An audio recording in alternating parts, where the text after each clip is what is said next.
Okay, so now, brothers, this is going to be the continuation of the "Was the Rich Paul Rule Racist?" video. Stephen A. Smith is going to reveal certain factoids that I think are very important in order to understand what this case is actually about. It's not so much about race. It is partially about race, but it's mostly about money and the understanding from the NCAA standpoint that if they don't nip certain things in the bud, it's going to affect their bottom line in a big way down the line. Rich Paul's quote from his op-ed in The Athletic regarding the NCAA's rule, now dubbed after him, laid it out best. Does anyone really believe a 4-year degree is what separates an ethical person from a con artist? No, not at all, but I don't think that the NCAA passed that rule in order to maintain ethics. They passed that rule in order to maintain the veneer of the prestige of a quote-unquote bachelor's degree or master's degree, so on and so forth. Because when you go to college, you're really going there so that people believe that you've been instructed in the art of whatever it is you embraced as a curriculum.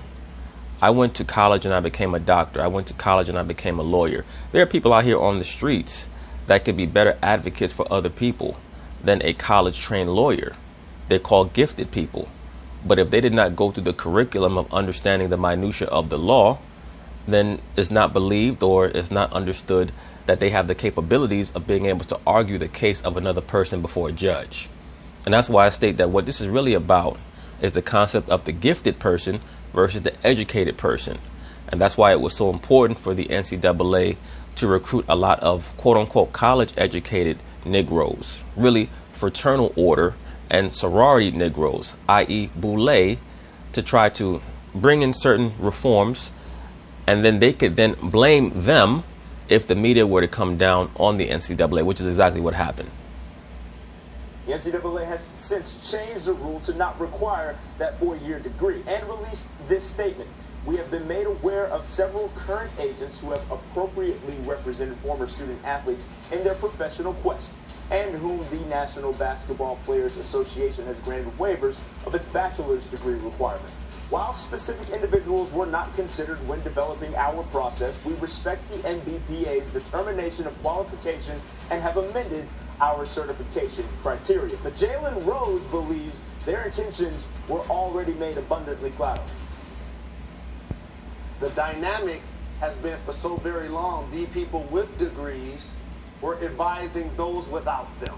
But now the game has changed with the players being more influential, being more empowered, and frankly, being more informed. And when you have now in the NBA, because this is the NCAA really reacted to the NBA, not the other way around. And it's not necessarily about Rich Paul, even though we're calling it the Rich Paul rule. The unfortunate thing, the rule was designed to prevent the next Rich Paul. I don't think that the next Rich Paul can be prevented, especially if Rich Paul decides to embrace the challenge and get a 4-year degree in business, because once again, he can always get better. We all can always get better. And I think that if he looked at this as a chess move by the NCAA, in which he were to have to correspond with an even greater chess move, he can become an even better representative. Let's get you over to First Take to discuss. Trevor, thank you kindly. Jalen breaking it down there, Max, but now I want you to. The NCAA amending that Rich Paul rule. We discussed it last week on the show together. Did the NCAA do the right thing here? No, because they didn't go nearly far enough. First of all, why is it the NCAA's business to tell a student athlete who wants to remain eligible who can represent them in a future business negotiation? Well, Max Kellerman, I would have to ask you a question. Why is it a pimp's business to tell his hoe who it is that she should be laying down in bed with and how much she should be charging? You know why it's his business? Because that's what he does. He presides over hoes. That's what the NCAA is. It's just a fancy term for a pimp. And these players are hoes. It's a part of life. What does that have to do with amateurism? Are they starting to get paid by a professional organization to play basketball? If not, why is it the NCAA's business? It's none of their business. Of course it's their business. They see someone like a Rich Paul who potentially could alter their profit margin down the line. If it starts to become the in thing to take top high school basketball prospects and provide avenues for them to make money. It's going to affect the NCAA, so they have to try to survive. It's not their job to wait until there are 10,000 Rich Pauls and there are no top basketball prospects going to college. It's their job to see things from a futurist perspective and nip it in the bud. It is literally their business. The NCAA doesn't. What the NCAA cares about is control here. Who doesn't care about control? Control is directly correlated with power. Power is directly correlated with money. Rich Paul wants control. The NCAA wants control. You want control. I want control. We all want power. It's just a matter of what are you willing to do to get it. That's where the concept of ethics comes into play.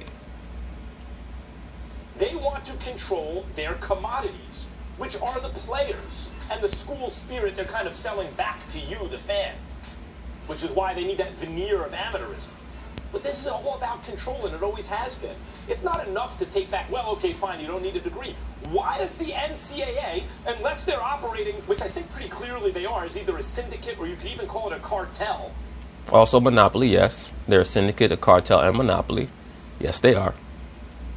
They're price fixing in a way with the NBA. Well, that's what monopolies do. They price fix. Their commodity is the game that they're selling you. Why is it their why is it their business unless it's their business? You're answering your own question, Max Kellerman. Why would it not be their business? Why would they allow commodities to dictate to them how they're going to practice business within a monopoly? What's inherent within a monopoly is that they tell everyone what to do. So if you want to stop the NCAA from telling people what to do, then you do what Rich Paul did and what many other prominent people in the media have done, which is castigate the NCAA and make them reel back. You have to provide pushback. That's a part of life. You're going to encounter bullies. Bullies only stop when you hit them upside the head with a brick. But the whole point is that it's not a business. They're tax exempt, right? I mean, they're making millions and millions of dollars, and try billions. One's on a student athlete that maybe I'm worth more. Some of them are, some of them aren't. But the ones who are, I'm worth more than the cost of a college tuition. That, I'm generating more money than that. That's not okay for them to explore that. Even if it's in the future. I'm not doing it now. This person over here is going to represent me in a future negotiation with a professional sports franchise. But right now, I'm not getting paid. I'm still an amateur. No. According to the NCAA, no, you're not eligible to do that unless you take this prescription. Unless, here's the medicine. You get represented by who we tell you to be represented by. So Stephen A. Well, Max Kellerman, what's the difference between what the NCAA is doing and what the conventional medical field is doing? The conventional medical field tells you that here's your prescription for your illness, even though 99 times out of 100 it doesn't really heal you. It just puts you into a haze. They don't teach you how to heal yourself. It's not the NCAA's job to teach their hoes how to not be hoes. They understand, just like how every other man understands, you cannot turn a hoe into a housewife, or at least you should not be trying to empower a hoe. You keep that hoe on the track. So if these players want to stop getting pimped, it's incumbent upon them to figure out ways around it on their own. Right now, we're in the age where everyone is a media member. There's no more the NCAA can hide this or hide that. Whenever they try something like this to maintain their business paradigm, there should be pushback. The NCAA is going to push back in kind because they're going to try to maintain what they have. That's what businesses do. That's why I state that Rich Paul, in my view, he should go and get a degree and make himself even better, stronger, smarter, because he's going to get competition down the line anyway. So he has to be thinking like a competitor. How can I gain a competitive edge? If the NCAA is going to push me into doing this, you know what? Let me do it. Let me get better. Let me get stronger. Let me get faster. Let me get smarter. Step in the right direction to say, okay, fine, the undergrad degree is not required. But why is there anything required? Furthermore, why is there even an NCAA? Because you have something called structure and order. When you have a business, you have to operate through structure and order, Max Kellerman. The NCAA is a business. I'm sure that you're going to try to throw that in their face and say, well, if they're a business, why do they promote amateurism? Max Kellerman, every business has a tagline. They have a way to advertise. We know that the NCAA is not amateurism, but they have to market themselves as such. To ask that type of question is just silly, it's asinine. Really, as the years go on, as I've gotten, when you're a kid, you just accept the way things are. But Stephen A., the NCAA is only there because Teddy Roosevelt, one of the only Abraham Lincoln, two founding fathers, Washington and Jefferson, and Teddy Roosevelt. That's Mount Rushmore. That's how influential a figure Roosevelt is. Everyone's favorite president nowadays, by the way, including mine. Teddy Roosevelt got to, because he was a football fan. There were so many deaths in college football that people were, they was afraid they were going to be banished. They were going to stop playing it. They'd sanction against it. People wouldn't accept it. He convened the presidents at Harvard, Yale, and Princeton and said, let's do something about this to make... Skull and bones. And that's why I mentioned to you, brothers, the NCAA, they did what they did in a very slick way. They brought in, as Stephen A. Smith is going to reveal later on in this interview, they brought in David Robinson and Condoleezza Rice and Grant Hill to assist them in trying to figure out and ascertain exactly how they could, quote unquote, protect these basketball athletes better. And the reason why they did that is so that they would have a buffer that they could blame when and if the liberal sports media decided that they were going to cry racism. Game safer. That is the root of the NCAA. That organization eventually, that group eventually turned into the NCAA over time. But why do they even still exist? What function are they serving now other than getting in the way and protecting their own interest? Well, see... What other function are they supposed to play other than protecting their own interest, Max Kellerman? Why would they just allow all that free money to lay down on the ground when they could scoop it up themselves? That's what you would do. You have to decide what you are. Are you a Marxist or are you a capitalist? It's not a hard conversation to have because, Max Kellerman, first of all, let me say this. I agree with you. I get where you're coming from. This is not one of those situations where we're debating on this because we're not on opposite ends of the spectrum here. But I think your brilliance, sometimes is tinged by your emotions. And it gets, I can't believe I'm the one saying that, but it's true, Max. And sometimes it gets the better of you. Like, for example, you're coming from an altruistic point of view when we talk about why. Is he really coming from an altruistic point of view? Or is he just trying to pander to the so-called black man, as liberal Caucasians love to do? Existence of the NCAA. I'm dealing from a realistic point of view. They exist. They're going to exist. They're not going away, Max Kellerman, and you have to deal with that. And absolutely. Reality of the situation. And so when you look at the NCAA, and I don't believe that they did the wrong thing here. Could they have done more? Sure. But I think the real big issue, which Rich Paul himself identified with his op-ed in the Athletic, he pointed out how he didn't really have a problem with some of the other things. The real issue was stipulating and mandating that an agent had to have a 4-year degree. That was where it tinged along racial lines and what have you, because what you have is a situation where some of these athletes... Well, Stephen A. Smith, that's based on the assumption that there are going to be more so-called black agents that do not have college degrees than there will be so-called Caucasian agents. And I'm sure that there's going to be empirical data that can corroborate that. But at the end of the day, this is truly just a battle between the gifted and the educated. What people do when they go to college basically is they become educated in what gifted people were able to reveal to the world. When you're gifted or when you're brilliant or genius, you're able to see things that other people can't see. So what an educated person does is they travel down that same path that the gifted person had to create for others.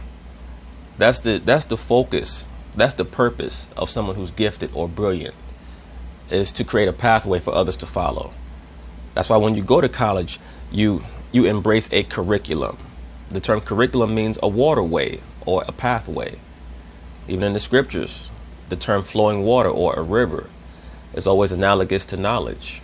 In that same way, when you go to college and you take up a curriculum, you're taking up a pathway or a flowing stream of water where you come to a higher level of understanding. So this is just a battle between the gifted and the educated. Rich Paul is gifted, but he's going to have to be shrewd, and he should consider getting a degree so that he can learn things that I'm sure he doesn't know.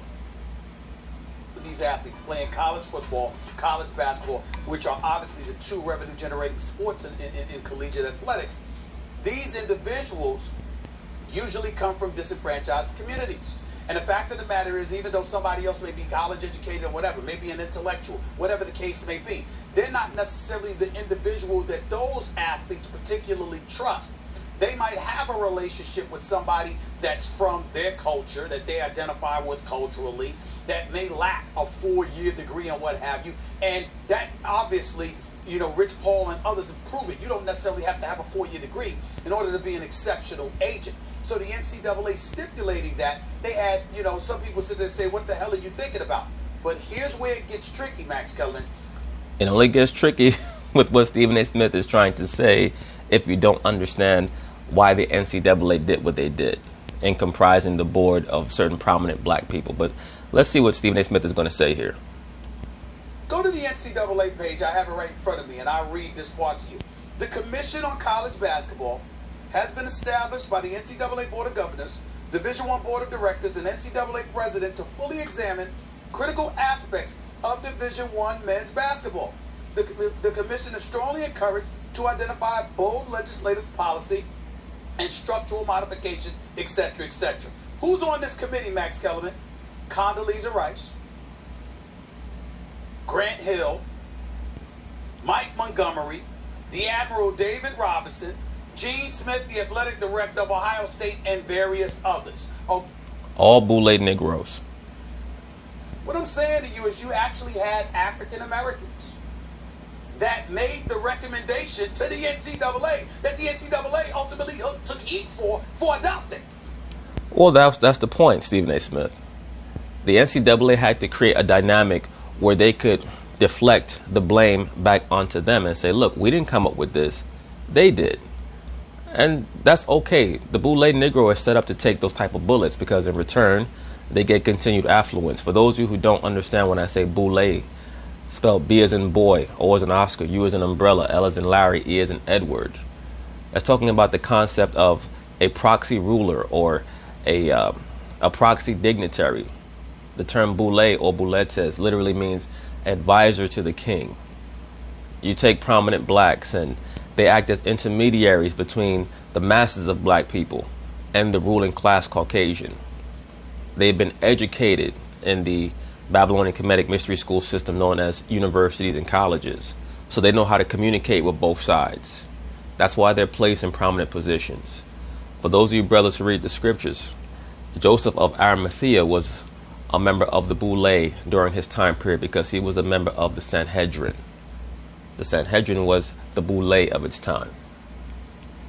So when we talk about things and we're willing to go that route and we're talking about it, well, you know, racial discrimination, and you're not paying attention to disenfranchised individuals and the plight that they experience and they endure and what they have to do to overcome it and the people that they choose to trust. Now you're trying to literally monopolize that or create some kind of rules and lines to make sure that you're okay with it.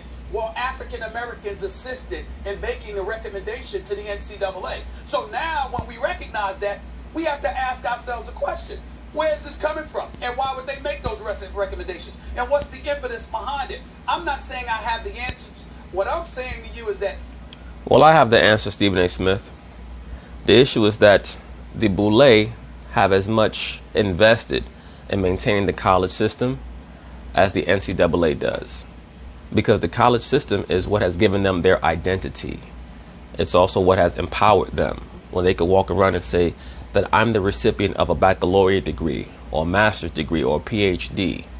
That's what makes them feel better than others. So they also want that paradigm to continue. They don't want so-called black people to believe that you can become a Rich Paul without going to college, because for the most part, it's true. You cannot become Rich Paul without going to college unless you're extremely special. A Rich Paul is a 1 in 100 million, to be quite honest with you. Most of these black agents are going to have to go to college to understand the ins and outs, the minutia of the business world. So to a degree, I understand what these BOULE Negroes on the NCAA's board are trying to do. Simplistic as it is to go the route of the NCAA, let's take into account that they allowed a committee to be formed, rife with African Americans, highly intelligent, highly accomplished, that looked at the problems permeating through college basketball in particular, and they made this recommendation to the NCAA. Well, I think it's a mistake for us to zero in on just the NCAA. Well, I think that it's a mistake for us to zero in on just the racial aspect, because there clearly are some other things at work here. There's a racial component, no doubt, but it's mostly about the money and the NCAA trying to maintain that that basic sex slave trafficking paradigm. They want to make sure that they can get all the money. We have to look at that committee. We have to hear from the Condoleezza Rices, the David Robinsons, the Grant Hills of the world, and others to hear what was the motivation behind this. Why did you make this decision? And ultimately, why did you change your mind? Or why did you encourage the NCAA to change their mind and modify what I think decision they adopted? Yeah, Okay, so then invite them on your show. I think the details that you bring up are important. It's not that they're not important, and it should be examined. No, his details are not just important, they're essential. You're going to try to gloss over them because you have an agenda, Max Kellerman, and I've touched on him numerous times. That's why I call him Marx Kellerman. He's always trying to make the so-called black man believe that he's his best friend. And you're going to see here, he's going to do what the super liberal Caucasian loves to do when talking about the so-called black man. And that's try to get him to embrace the victimization mentality, the pure victimization mentality. This is what I'm saying. Rich Paul has to know, and he does know, as you've spoken to him, I've spoken, Rich Paul's not shy about this, but he has to know. There's backlash against him, mainly because he's young, black, and rich, right? Well, the main reason why there's backlash against him is because he's very good at what he does. Now, the black issue is also an issue. But the main reason why there's backlash against him is because he's very good at what he does, because there are other black agents. But as we can see with Marx Kellerman, this is his default. This is his go-to. There's going to be backlash. But also because in order to be rich as a young black man, he had to be very successful. He had to be good at what he did. He also uses his own celebrity to generate more kind of coverage of him, which gives him more power to represent his clients, right? Well, I wouldn't say that he uses his celebrity to generate more coverage. I would say that he's able to create appeal because he has great communication skills. It's interesting. When this happens for the first time with a young black agent who does not have the 4-year degree, suddenly the backlash comes not toward him, but toward anyone who may be in his same situation in the future. Isn't that interesting from a broad point of view? It's interesting. It's very interesting. But what I would caution you and everyone else outside the black community to recognize is the fact that, excuse me, when we're willing to simplistically throw out, he's young, he's black, he's rich. I'm sorry, I don't think it's that simple. Obviously. Good job by you, Stephen A. Smith, because that's exactly what Max Kellerman is trying to do. And that's what the super liberal Caucasian loves to do, which is throw out these things and have no real solution. At the end of the day, we as so-called black men have to look at this society as a competition, and we have to put ourselves in the best position to win. Relationship with LeBron James and the influence that they real might have something to do with it. But what I would remind you of, there's an individual that now passed away. His name was Henry Thomas. He represented Chris Bosh and Dwayne Wade and those boys. He was highly accomplished. Bill Duffy, he's an elder statesman, but a black man, an incredible agent, highly successful. The Goodwin brothers, Aaron and Eric, these are black individuals that are highly successful. You look at the NFL. There's a few brothers in the NFL. There's some brothers on the come up in the National Football League as agents. So listen, they're not having these problems. So let's be careful by just bringing up race, because thank you, sir. That may not be all that it has to do with it, because there's a whole bunch of black agents out there that got their problems, no question about it. But it ain't just because they're black.